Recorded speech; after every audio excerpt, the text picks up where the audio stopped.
Well, a big focus as Russian President Vladimir Putin accepted Prime Minister Narendra Modi's request for early discharge of Indians hired as security helpers and forced to fight alongside the Russian army against Ukraine. It has emerged that Moscow is offering a compensation package and citizenship to the families of the deceased. Now, from a private dinner to some personal time to signing crucial deals on defense, security and the economy, here's a wrap of the key takeaways from Mr. Modi's 26-hour touchdown with his all-weather friend, the chief of Russia, Vladimir Putin. The death of the innocents yesterday, Prime Minister was very clear and categorical in expressing his concern and regret at the loss of these innocent lives, including in particular the children yesterday.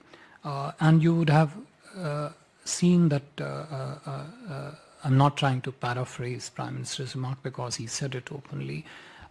He clearly said, roughly translated into English, that the solution to this conflict is not to be found on the battlefield. While we do not have the precise indication of the specific numbers, we expect or anticipate them to be roughly between 35 to 50, a total number of Indian nationals, out of which 10 Indian nationals we have managed to bring them back to India.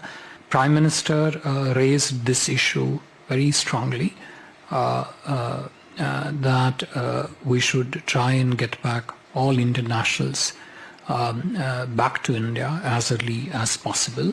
Now, the two systems will work on it and see how exactly and how expeditiously we can get them back into the country.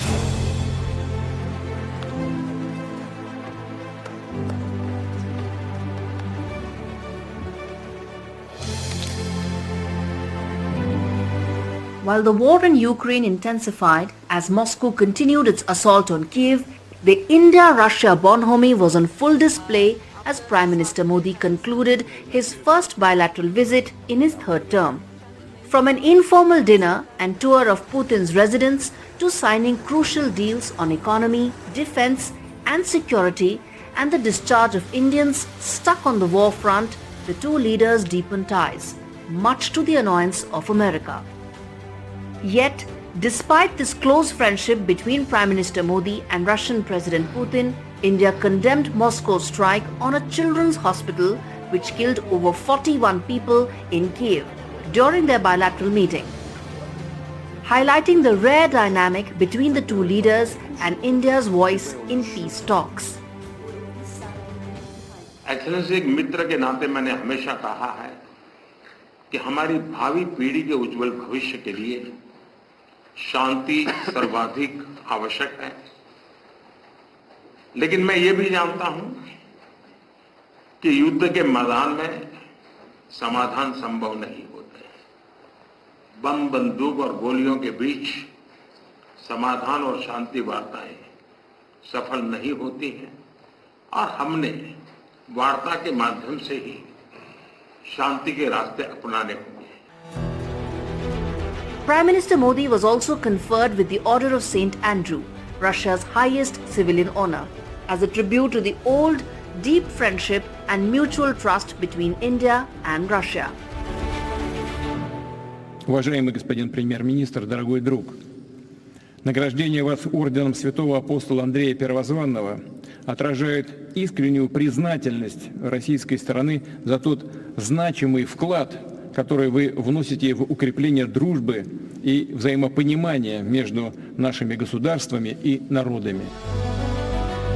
While the key focus of this visit to Moscow remained economic cooperation, with the two leaders vowing to eliminate non-tariff barriers, achieving mutual trade of $100 billion by 2030 and increased trade via the international North-South Trade Corridor, the meeting also sends a diplomatic signal to the West that India will not bow down to Western pressures and continue to put its interest forward and maintain its multipolar position with its allies.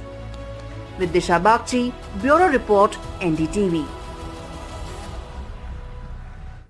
But Ukraine President Vladimir Zelensky has reacted sharply to Prime Minister Modi's brief visit to Russia and his interaction with Russian President Vladimir Putin. In fact, Ukraine's president has said it is a huge disappointment and a devastating blow to peace efforts to see the leader of the world's largest democracy hug the world's most bloody criminal in Moscow. This on the day Russia had attacked a children's hospital in Kyiv.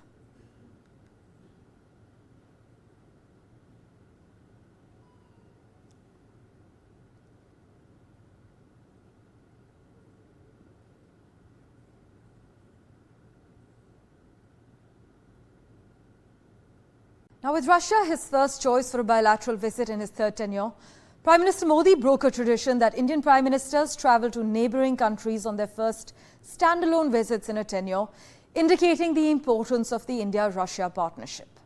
Now, Dr. Swasti Rao, Associate Fellow of the Manohar Parrikar Institute for Defence Studies, joins us on the broadcast for further clarity and a roundup of this entire trip. Thank you so much, Dr. Rao, for joining us. Now, above all, you think Mr. Modi's visit to Russia sent a geopolitical message, given the contrast to another summit in Washington, the NATO summit? I mean, Zelensky evidently is displeased with Mr. Modi and Mr. Putin's meeting. Well, I mean, Zelensky being, I think we're talking about a couple of things. As far as the diplomatic messaging is concerned, of course, it's a diplomatic messaging because India has been having this very clear communication for a long time with all kinds of its partners that India would operate in strategic autonomy and national interest.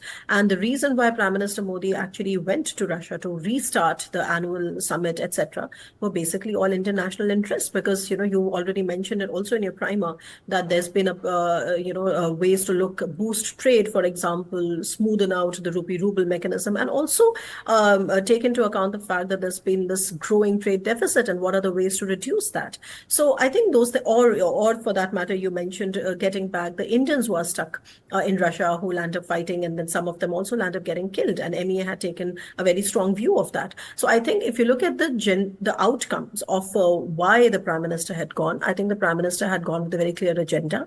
And of course, our ties with Russia are important. They are built on, I would say, a lot of historic friendship, etc. But the Ukraine war has also been a major factor in which, the ties have to evolve. And for letting that happen, I think the highest level dialogue is what is required. And that is why the Prime Minister was there. So that's the first part. The second thing is that I've been saying that again and again, that in my opinion, I don't think India really owes an explanation to either Washington or to Moscow or to Brussels or for that matter to Kyiv about its actions. I think India has made it very, very clear in the last 2 years that India stands by the path of peace, has been consistently on board with all the 4 major peace summits, the multilateral peace summits that starting from Copenhagen in Denmark to Jeddah, Saudi Arabia, then Malta, and then Switzerland, which was the latest one.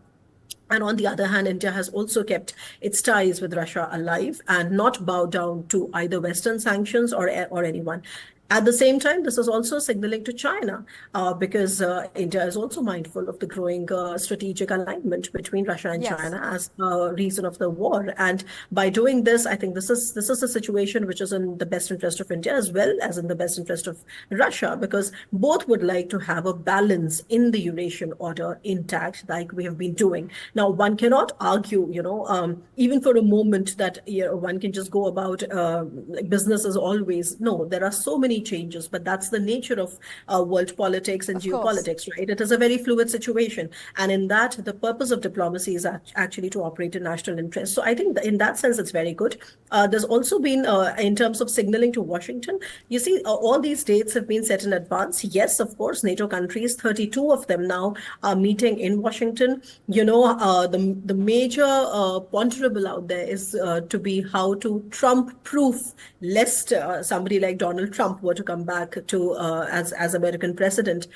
So Trump-proofing of NATO is going to be a major event, out there, major ponderable, as well as all the spade work around when and how Ukraine can become a member of NATO. I honestly feel that is not going to happen, at least not in the summit or a near foreseeable future.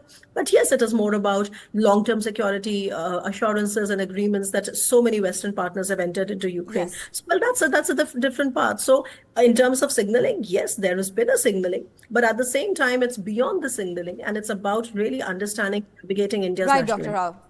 Really appreciate you taking time for us and joining us on the broadcast.